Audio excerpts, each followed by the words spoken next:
Okay, so here we are, week 5, leading into week 6. The discussion board for the written assignment will open on the morning of February 8th, and it will close on February 14th. During that time, I'm going to be going through each and every one of your responses and your thesis and your outlines. And I'm going to critique. If everything looks wonderful, I'll tell you that. If it looks like your topics are too broad or too narrow, I'm going to talk about that. I'm going to be critical, but not cruel. It's intended to help you get to the next part of this writing process. Every step is important. I'm going to give you templates. I'm going to give you examples, what everything should look like, and how you should process it. There's no length requirement. Normally it's a 1-page thesis and outline, but it can go into 2, and I've had some 4 and 5 pages. Only thing is, everyone got the same score. The only positive to the individuals that wrote a 3 or 4-page thesis and outline, they basically have all the material for their paper. All they have to do is have some transitions, insert some quotes, the sources, have a works cited page, and they're basically through with their paper. It's not a race where we're trying to have the most words or the least words, or it's part of the writing process. And that's the reason everybody, if you participate, you submit something for me to read, critique, you will get full credit. And that will account for 5% of your final grade. Same thing with the peer review. If you participate, you submit everything properly, you will get full credit. That's another 5%. So you're looking at just the 2 writing objectives in week 6 and 12. If you meet those criteria, just submit and participate, you're not going to score any lower than 10 in the class. That's 10 points to your final grade. If you don't complete it, even if you make hundreds on everything, you cannot score an A. Okay? We just want to make sure that's clear. I want everybody to turn their thesis and outline in. I kind of want to know what I'm going to be reading about. And the more topics or the more directions the way you approach each of the topics, I learn something every year. I learn something every time you submit something dealing with this paper.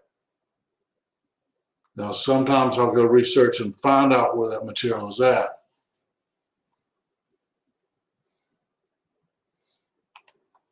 Okay, Spencer, do you want us to turn it in before week 6 hits or during that week with the test?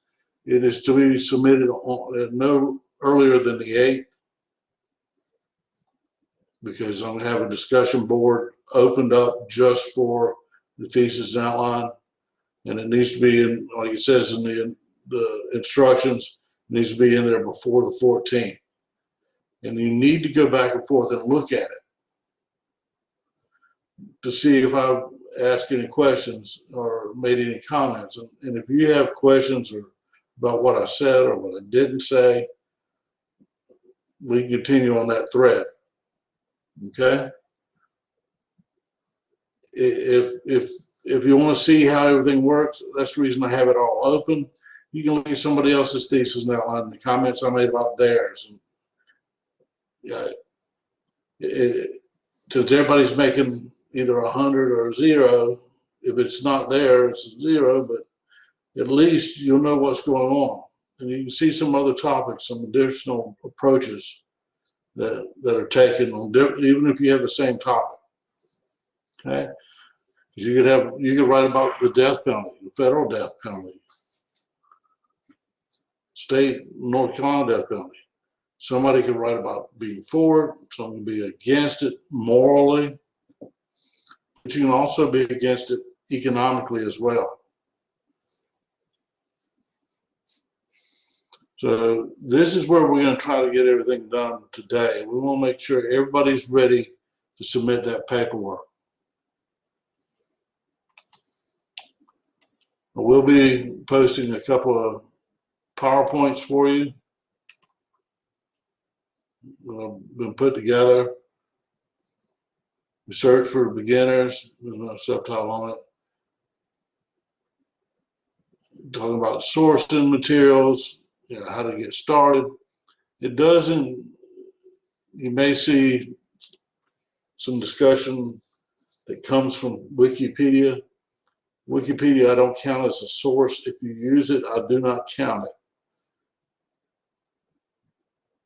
Because I can go in there and change the date in which Abraham Lincoln was born and served as president. And it'll stay like that until somebody corrects it. So I don't want editable sources. I had, early on in the years of Wikipedia, I had some major issues with Wikipedia. Because it was just the beginning and people were building content. There were a lot of people that were building content that should have remained in their little locked rubber room.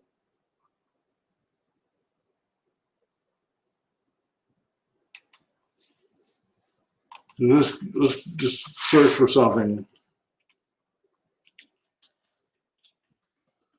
And go to Wikipedia. Notice it's always the first one to pop up. Now you can go and read about, if you're going to write about, the assassination of Abe Lincoln, which would be a history paper, not an econ paper. I have a problem if you go in here and find source material. Every time you see something blue, that means there's a source for it. And all the sources are down at the bottom. So if you are looking at journalism in the Civil War era, you can go to the material that was written in 2010. There's a book. You can source out of that book, not wiki, but you can go to the original source and pull the materials out.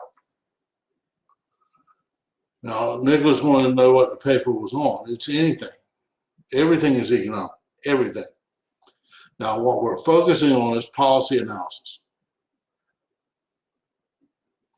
You can look at, I think as of Friday, President Biden had signed 40 plus or minus a few executive orders.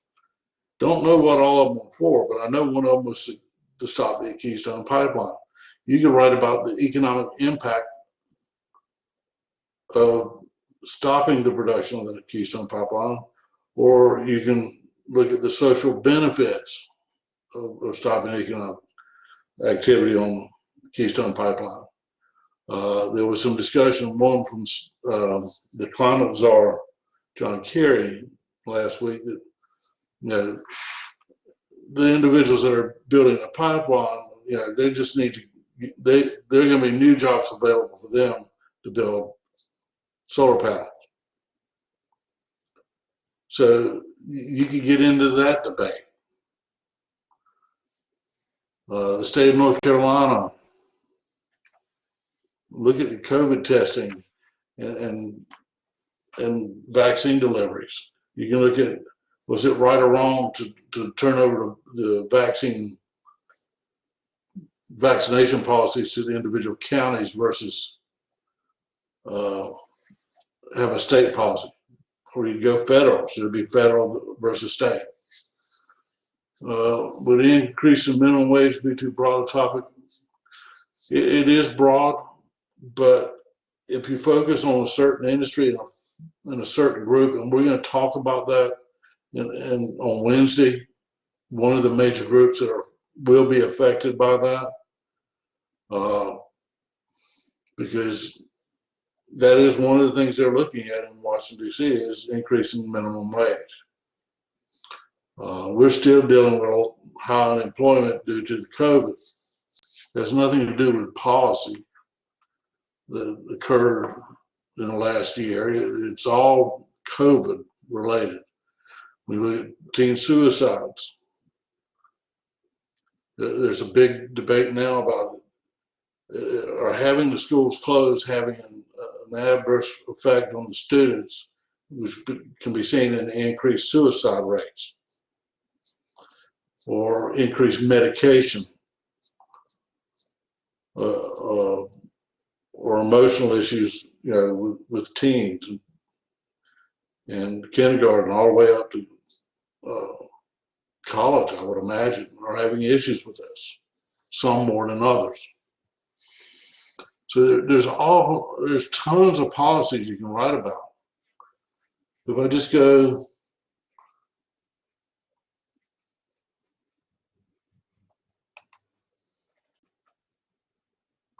to MSNBC,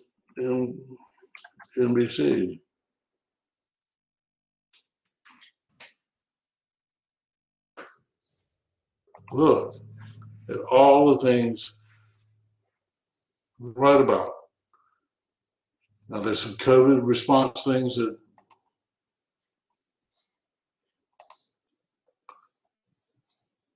will be, or policies proposed during that session today. You can look at that and see what's going on. We can look at the impeachment. What's going on there? One thing I did hear was an interesting statement. On one hand, there were individuals talking about how important it was that we get this COVID-19 relief package completed. And at this moment, we've already had the articles of impeachment completed, voted upon by the House. So there's a second impeachment of former President Trump. They're supposed to start on it this time in the Senate. Well, the House is free to vote and build, create policy, but the Senate's going to be busy, very busy with the impeachment trial. And somebody was saying, a government official said that they can walk and chew gum at the same time. They'll use a half a day for the impeachment and the other half a day they can use for business. But either way, if you require 40 hours of debate, instead of being able to do it in 1 week, now with that policy, the impeachment trial in place, it's going to take 2 weeks or 2 months or a year. We don't know. But anytime you can't recover that time that you're using for the impeachment. And I just thought that was an interesting argument that somebody had was, well, they do 2 things at a time all the time, but not as involved as you'll see the impeachment. Now, I'd advise you to go in there and watch some of the impeachment process to see how they do it. It physically shuts the Senate down. It also puts a big burden on the Supreme Court because Chief Justice Roberts has to be in control of it. He is the arbiter or judge of the process. But there's tons of topics here. You can go to local. Let's see.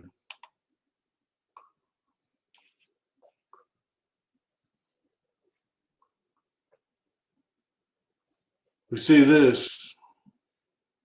We can write about that. Delayed registration, COVID. There's a lot of things that are going on here. And this guy's been arrested for the 16th time for trespassing at a church. He spent probably half of the last 6 years in jail. if not more, for trespassing. You can go to WRAL, you can look at materials there. Well, now it's on weather, I'll get away from that. You can look federal, state, local.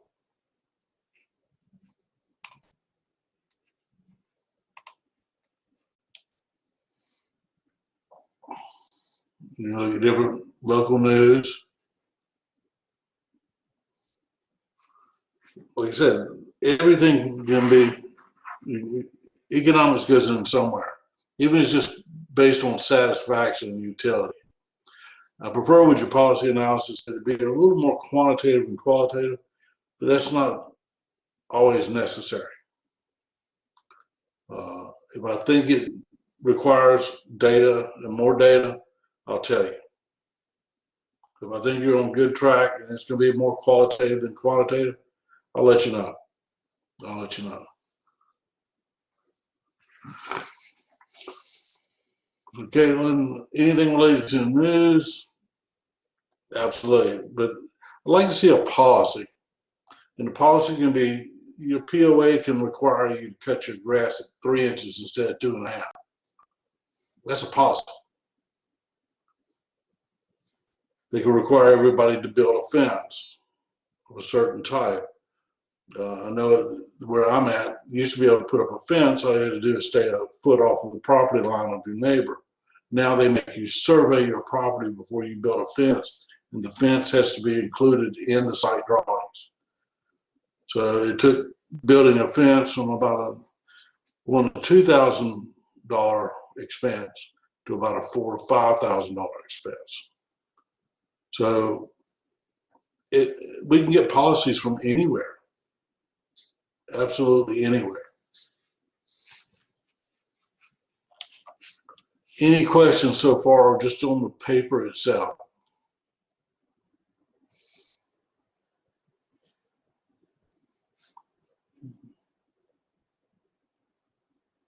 Has anybody selected a topic they're interested in?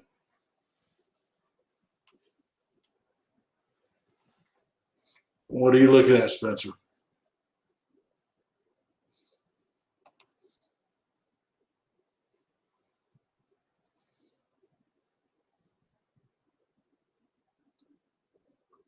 What info? Governmentinfo.com. I'll have to go to that. Let me bring that up.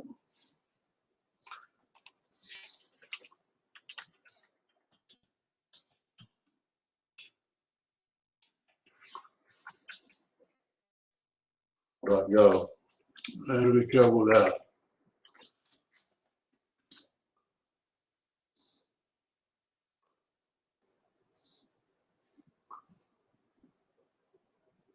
There's tons of policies here. Now, this is primarily focused on federal actions. Okay, and let's see, the minimum wage, yeah, but Spencer, focus on individual industries or individual groups. And I think they're looking now at $15 an hour. $15 an hour is pretty steep, but look at what impact that would have on unskilled workers or disabled workers. That's what makes the paper strong, because you only got 3 to 5 pages to write this paper. So I want to make sure you cover the topic well. It doesn't have, you don't have to reinvent the wheel and create a dissertation. I want a good, clean document, 3 to 5 pages. And I think if you went minimum wage and the impact on disabled or handicapped workers, that would be more than enough. Now you can focus on fast food, retail. They're already fighting a battle with online giants like Amazon. Walmart's in that game now. How is it the local shops and everything can compete when one of their major costs is wages and they go up? What are their alternatives?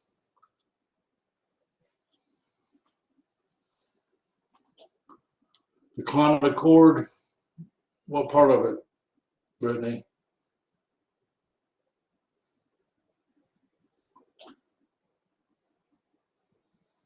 I haven't decided Okay, exactly what part yet. you can look at the Mexico City agreement. They have retracted that, and that deals with not funding foreign agencies that perform abortions. That was something that was written, I think it was an executive order from the president, by President Trump, former President Trump, and President Biden has signed an executive order to allow the funding, so pulled back on it. The Paris Climate Accord, that is huge, Brittany.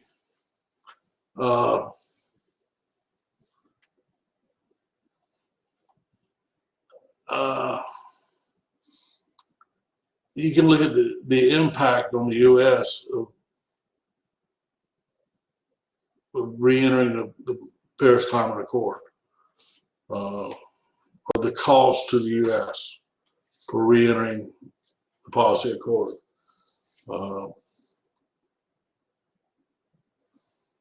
I listened to the climate czar, Jim Carrey, the other day talking about the Paris Accord, and one of the things he discussed was we have one of the cleanest environments, or the strongest environmental laws, and the cleanest water and air in the world.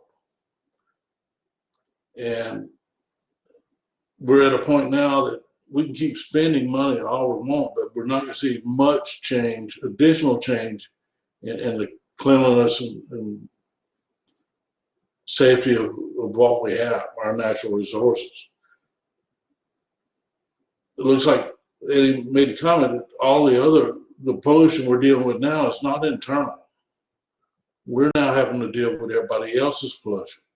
And with us going to the Paris Climate Accord, we also have to include money to assist other countries. One of the big debates in that is one of the countries said it's designed to help developing countries become more environmentally friendly. But one of the developing countries is listed as China. So we're paying China to clean their air. And a lot of people, that's kind of a sticking point. And you can focus on that part. But you can break down any individual part. You can look at the impact it would have on third world countries, etc. Or just the U.S. getting back in. But the accord as a whole, it's very difficult to deal with that in 3 to 5 pages. Daisy, you're looking at immigration. There's a lot of things going on now. One of the policies they're looking at is 8-year citizenship. That could have a major impact. Now, it's just in the thought phase right now. I haven't seen anything written down as in legalese for that, but they have to do something. What is it? The current policy is through executive order, and it was originally implemented by former President Biden. Then it was taken away through former President Trump. Then the court system reinstituted part of the policy. We're not going to fix our broken immigration system through executive order. That cannot be done. It's got to be a legislative process. Otherwise, every 4 years, if a different person gets in, they change the policy. You can't have that happen. That's what we've been doing for the last 12 years. But yeah, there's tons of stuff to write about. You can just look at North Carolina or Johnson County. Okay, let's see. Welcome, Spencer. Logan, yep, anything you're interested in. It could be, I don't know what field study you are in, Logan, what degree track, let's say you're an engineer. You can write about the impact of H-1 visas on engineering jobs and salaries. That's a good paper. There's anything. I prefer it to be something of interest to you, because if it's of interest to you, I get a better paper. If I tell everybody, well, you have to write about the Paris Accord, and you have to write about X, and you have to write about Y, it just doesn't work. It does not work. Now, for anybody that was trying to speak, I just realized my speaker was turned off. So I'm sorry if I missed you. That's 2 big days. The effects of immigration on the U.S. economy, that's huge. You can look at Johnson County. You can look at North Carolina. But instead of just looking at illegal immigration, you could look at, some of the proposals that are in play now, like the citizenship rule, etc. We have to have policies established. You can't be executive orders. William, you're doing yours on the pipeline. Very good. There's one thing, William, that, in the pipeline, there was discussion that it was an environmental decision to do that.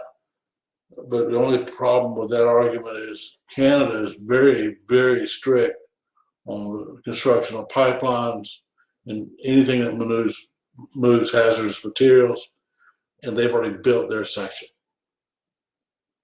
And their standards were higher than ours. So you can look at that as well when you start putting together that topic. Unemployment and disabled, yep, very good, Spencer. Now, when you say the environment, are you, Brittany, are you talking about the environment as a whole, or are you talking about U.S. environmental conditions, or what? I was US. talking more about like the U.S. environmental conditions. Okay. Okay. Once you get started and you start building your thesis and your outline, if you haven't already done so, you'll see that you'll either have a huge abundance of information, which means you probably need to narrow it down, or just reading the articles about it. If they're all 10, 20, 30 pages long, or a book, you know you're a little too broad, and you need to narrow the focus. It's just like if you're reading a book, you go from the book to the chapters to the pages. You got to see what you can complete in your given word count and page limits. Okay.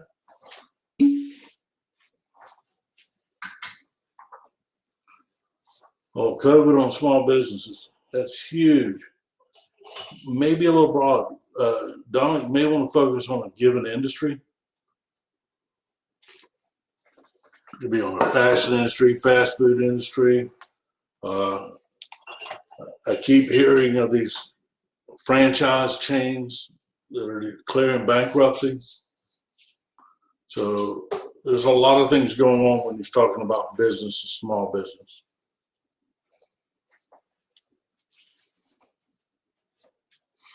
Okay. Any questions at all? Oh, okay, Brittany, with PragerU. Okay.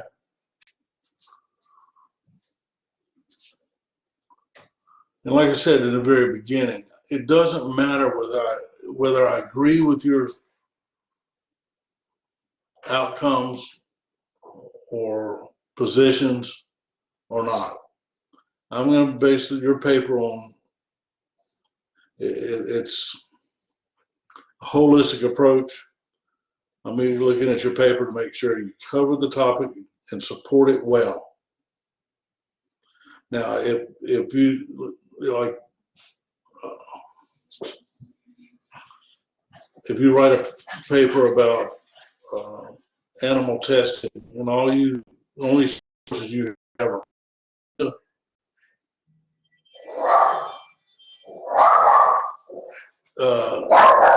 that's a little one-sided. I just want you to be careful with that. Okay.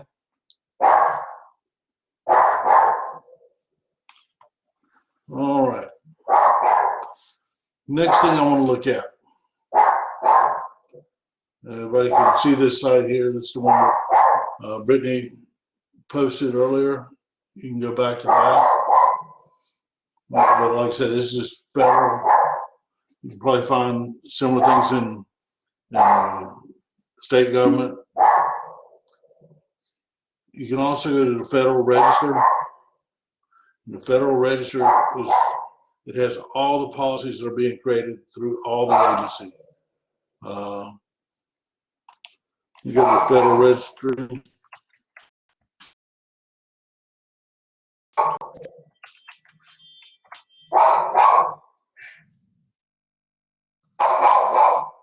Excuse my guard dog. You just figure out that anytime our phone rings like that, somebody's at the door. Okay, here's the Federal Register.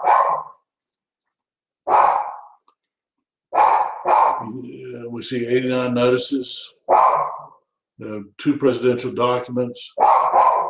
All these are potential policies that are being put in place or projected. They're being studied now, and before anything is made law or a regulation is created, there has to be some form of public comment. That's where it goes to, is the Federal Register. So if I go back, it says there's 3 presidential documents. Here are the executive orders and other things. So this is another great source, federal-wise, of finding policies and beginning the research process. Okay.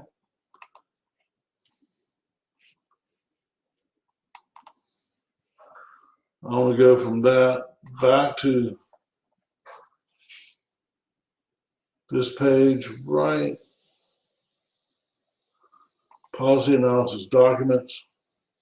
Make sure you look at these links. All these links should be functional now. There's also links on the assignment rubric.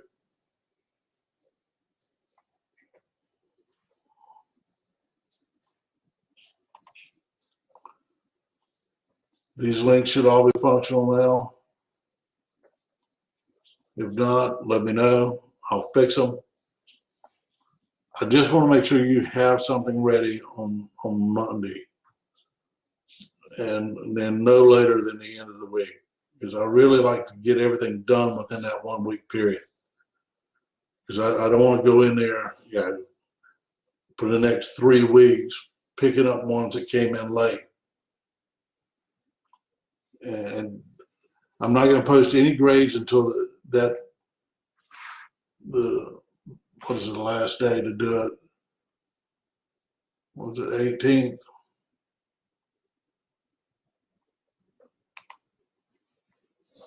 Is when it was due.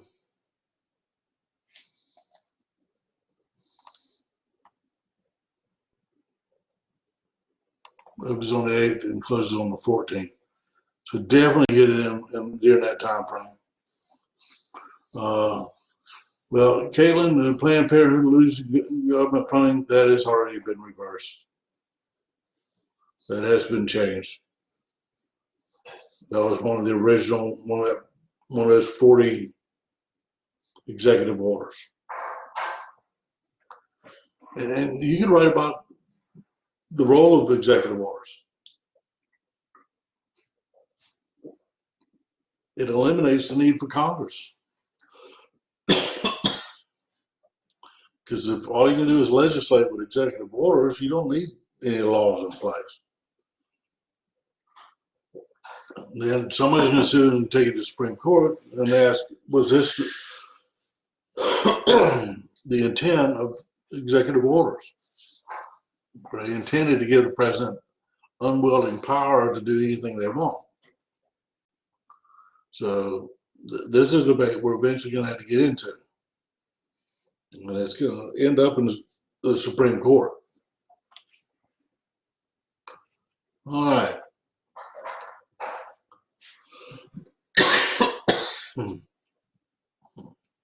Well, I've got about 15 or so minutes remaining. I want to take you in so you can see where everything's located. If you go to this area, discussion board. Now, there's your thesis and outline area here. There's no submissions. All you do in MindTap, you go in there, you don't have to put input anything. All you need to do is hit I'm done met for grading. What that does is it creates a pathway for me to input the grades in MindTap and have them migrate back to Blackboard. That's the only reason I require this. It only takes you a moment of time. Now, what you could do, if as soon as you post your material to Blackboard, you can go directly over to MindTap and to the week 6 assignments. Open the thesis and outline link and hit submit for grading. Okay.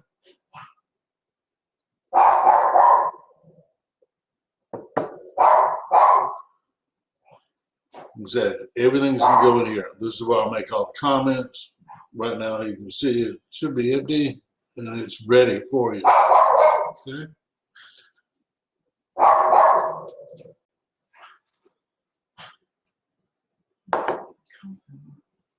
All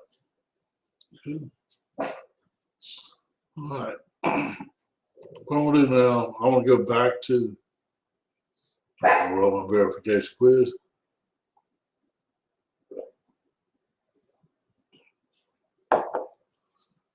I want to go back to week 6. Yes, until the thesis outline, we just go in.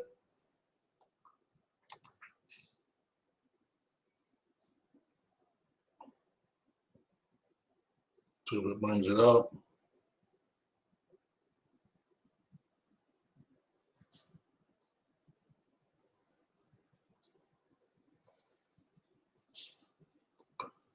I'm done. Grade assignment now.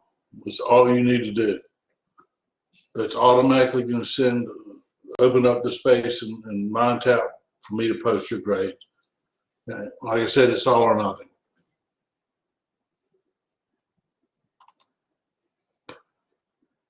We go back to this and give you an idea what the test looks like.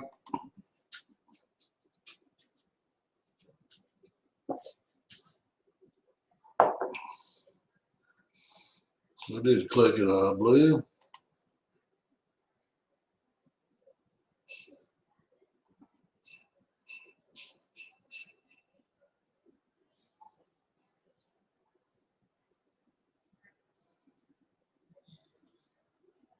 Okay. It takes a minute to load.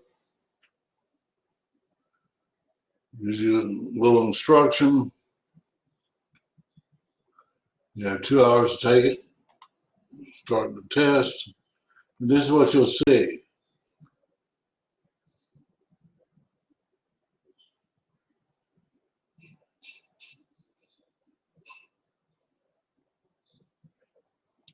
Somewhere in the book, there's an answer to this.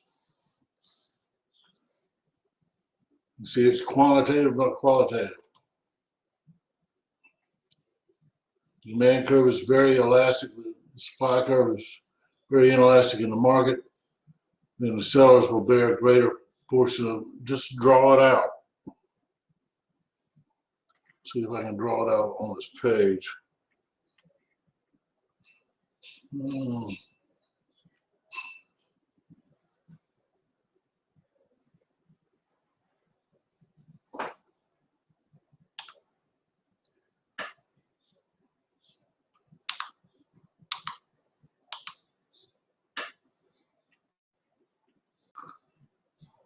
Okay.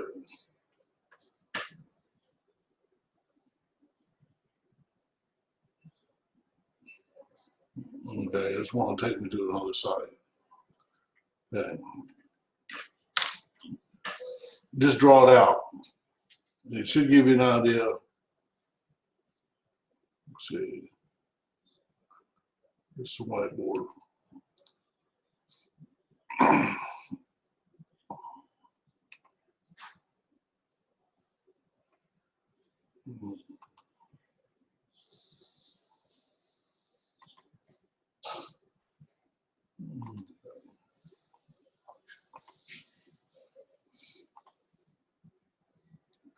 Have a piece of scrap paper available to you. That way you get everything set up properly.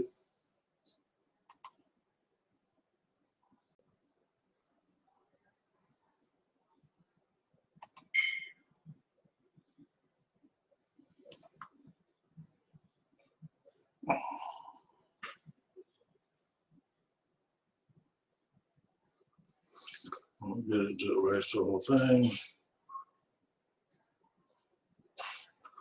Okay, get a marker.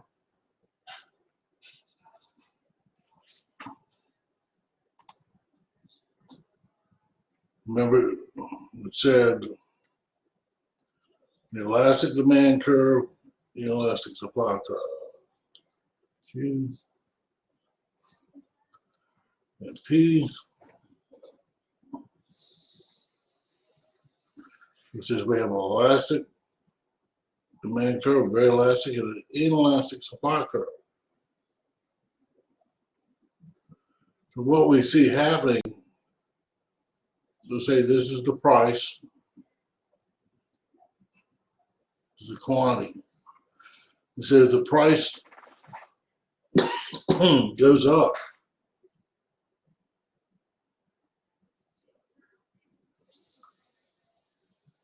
Who's going to have to pay it? We can clearly see if the price goes up here, look at the impact on quantity.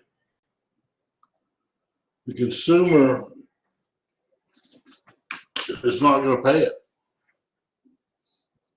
This is an elastic curve. There are alternatives. There are replacements. There are substitutes available. So with a nearly elastic demand curve, even if the supply curve is elastic or inelastic, the business is going to eat the bulk of the cost of that tax.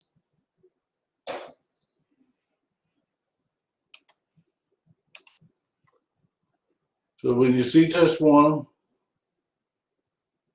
and you've seen it, it's multiple choice and true and false. That's all you'll see in test one. I would advise you in the weekly assignments, I'm going to go back and I'm going to open up everything from week 1 to week 5. And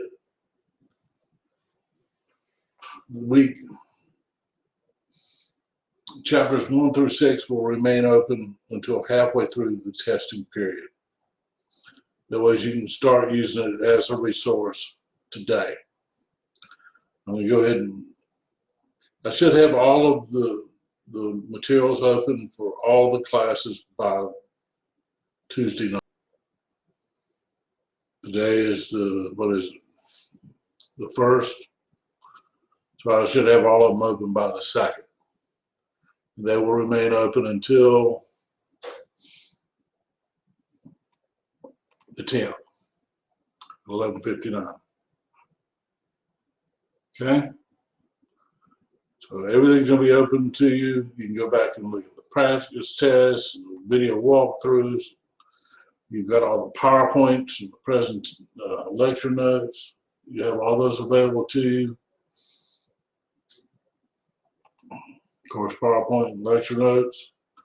There's the lecture notes for test 1, lecture for test 2, lecture for test 3. Traditional, it's a zip file. I'd advise you to download them. Now, with the interactive, these would be the 2 I would download. Like we've seen in the text, one focuses more on the graphic components and the quantitative. And here, this is the exhibit mode, chapter 6. It clearly shows basically all graphs. And trying to get you to understand what's going on when we look at supply and demand and elasticity and government interactions. In fact, one of these should be price controls, price ceilings and floors. This is what you're going to be looking at with price ceilings.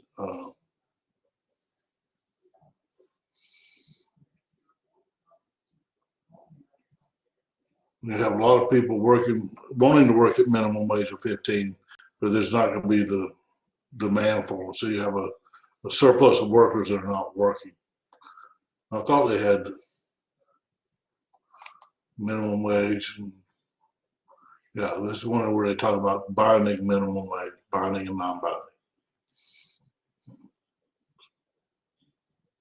Okay.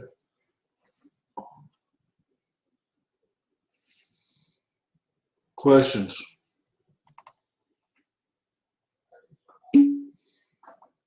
None?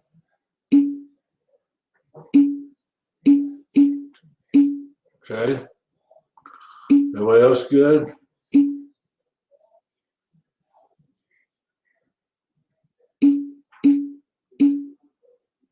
Okay. Now, if you did have questions, would you ask?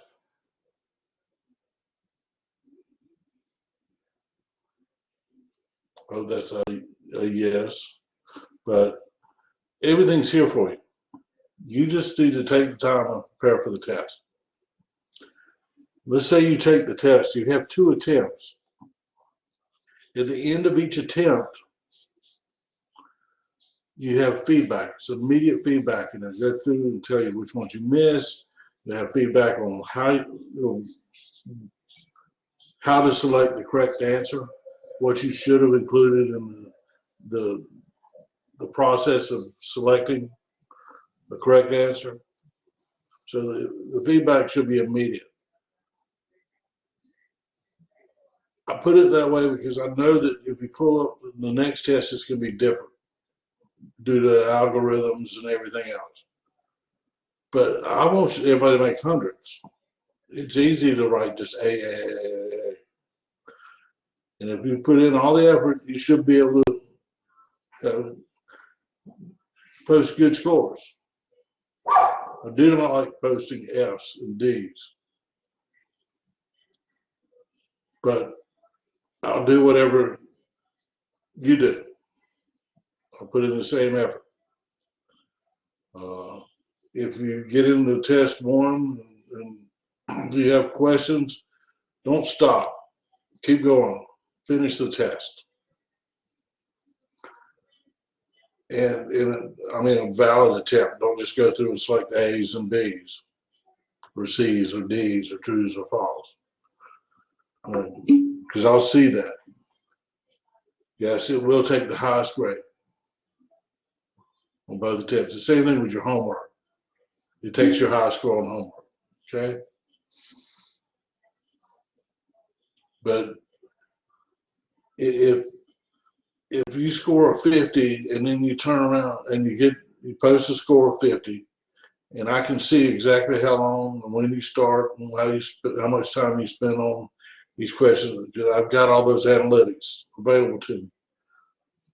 Too many times I see individuals, they do not look at the feedback. They turn around and let's say they finish taking tests, their first attempt at 1:30 p.m. during the day, and they start their second attempt at 10:31 or 1:31, whatever. They wait 1 minute and they start the next attempt. Don't do that, because I can promise you, you did not learn anything in that 1 minute to make that grade any better. I also found that the more you're prepared for the first attempt, the less need you'll have for a second attempt. So if you're looking at what is the value of your time, would you rather spend that extra 2 hours studying or another 2 hours retaking? Just make sure you take the time to prepare for this test. If you get an 80 or 85 or an 87 and you want an A, make sure you write down or document everything you look at in preparation for this test. So if you read the chapters and you read the summaries and you look at the PowerPoints, etc., make a note of that. And if you score 80, 87, whatever, find something new that you didn't do the first time. Add something else to it. That's how you get it from a B to an A, or a C to a B, or a D to a C. You have to add something to it in the process. What do you mean show your work, Logan?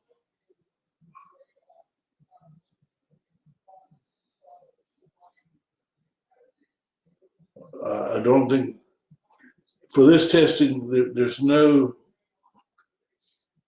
questions like a lot of the ones we see in homework where you have to do a lot of calculations and put down the answers along the way. This is strictly multiple choice, fill in the blank. There's no room for additional commentary or work. All that's going to be done by you on a separate piece of paper. Okay? That's the reason I said have a basic supply and demand curve.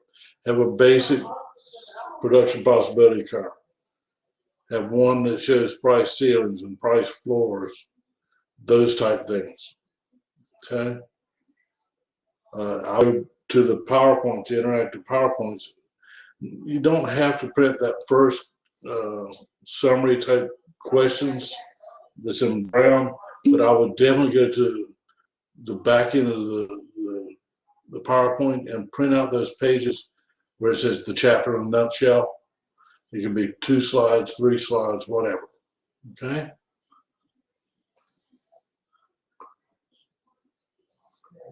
For the supply and demand puzzle, chapter 4. Let's see if I can go to that. I'll keep it rolling, man. Good.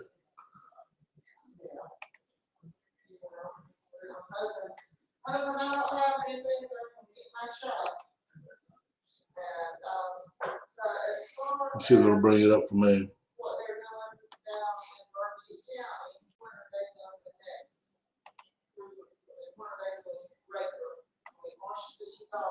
Okay, which one were you looking at, Brittany? Supply and demand puzzle. I don't know if I've ever played with these.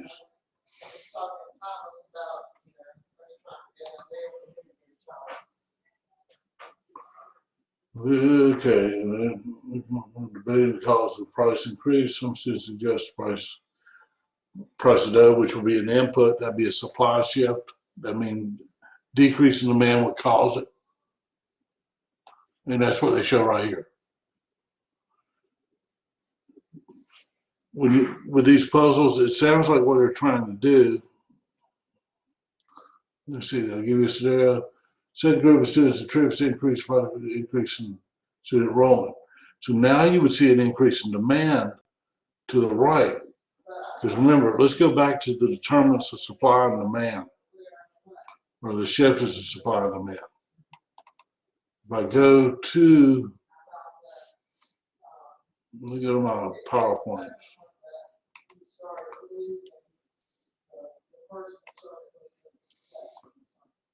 All right. Micro exhibits.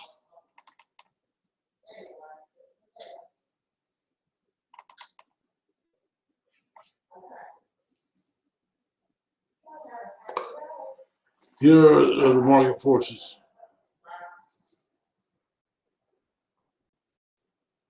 Of supply and demand. If the price of good itself, got income, price of other goods, taste, expectations, buyers. So this is variables that influence the buyer. I would print this out. Then I would print this one out as well. Because if you look at that homework, all it's asking you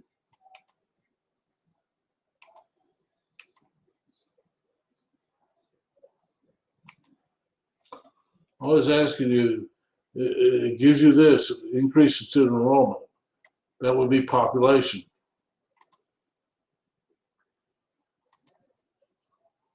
We go back to that number of buyers. We know that's a demand curve shift. Does that help you any at all, Brittany?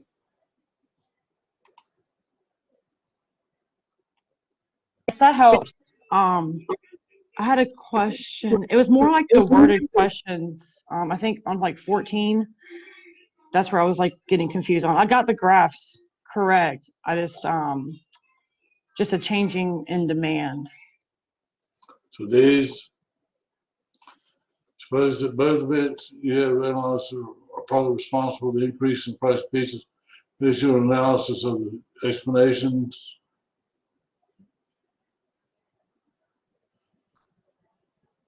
The two groups, as you figure out the possible causes of the dominant cause increase. If the equilibrium quantity of pizza decreases, then supply shift was greater than demand. You just look at what happens. And this is where you need to have that piece of paper out. Because you can take that piece of paper, keep looking for whiteboard, and that's not it.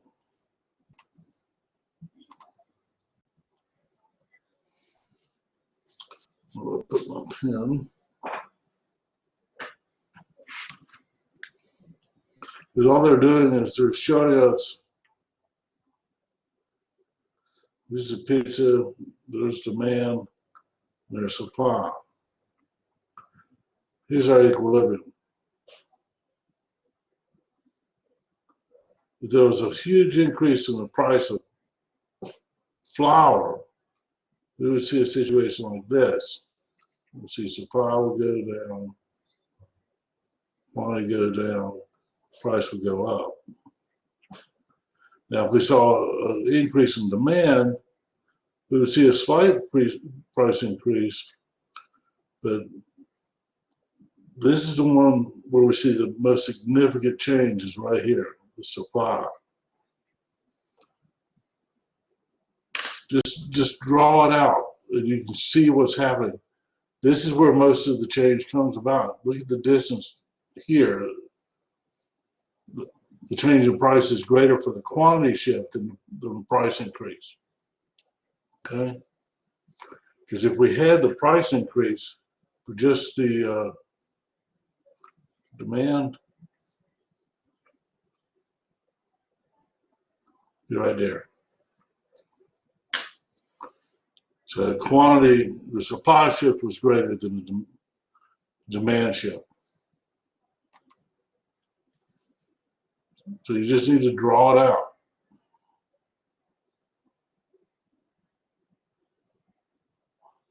You see here where the demand shift is minimal. So this is greater, it has a greater impact. If it was just demand, it'd be here. Supply would take it to a much greater extent. Does that help? Hopefully it didn't confuse you anymore. Just draw it out. That's what you need to do. Just draw it out. If you don't have, all you need is a notebook beside you when you take the test.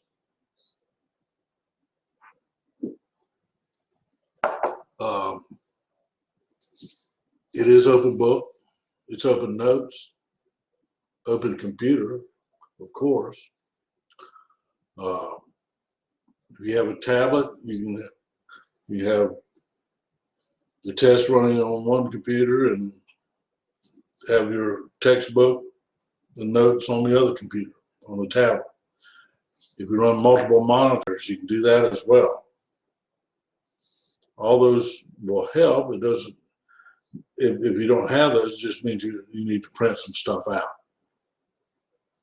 Have it in hard copy with you and have it organized in a way in which they're useful. Okay?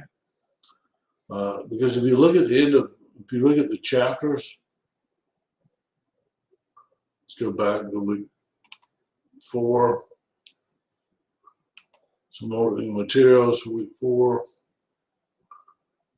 Read the chapter.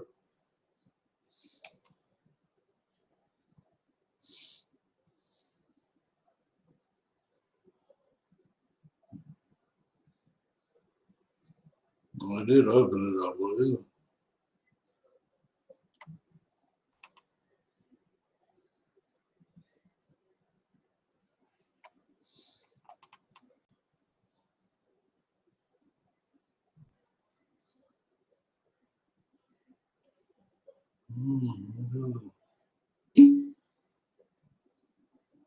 Top right.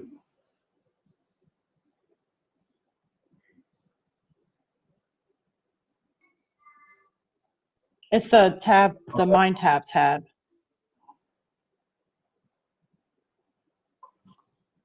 Oh, okay, that's right. All right, let me go back to week 4. It's just showing homework, so let's go to week 5.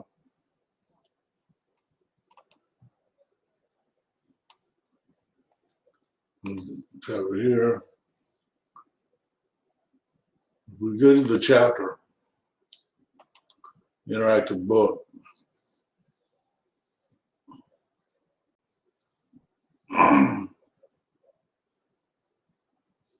You can highlight in this book. You can do all kinds of things in here.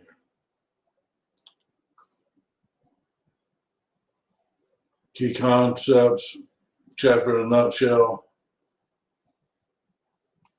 Key concepts. These are your normal, inferior. These are the things you need to understand what they are. Now, if you have your other computer open, you can open the chapters up.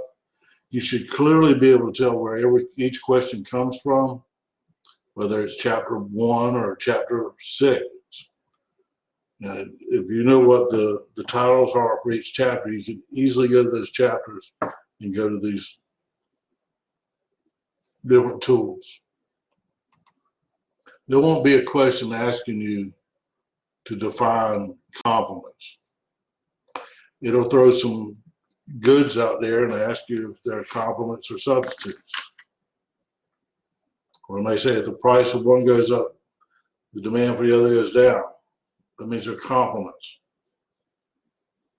If the price of one goes up and the demand for one goes up, that means they're substitutes.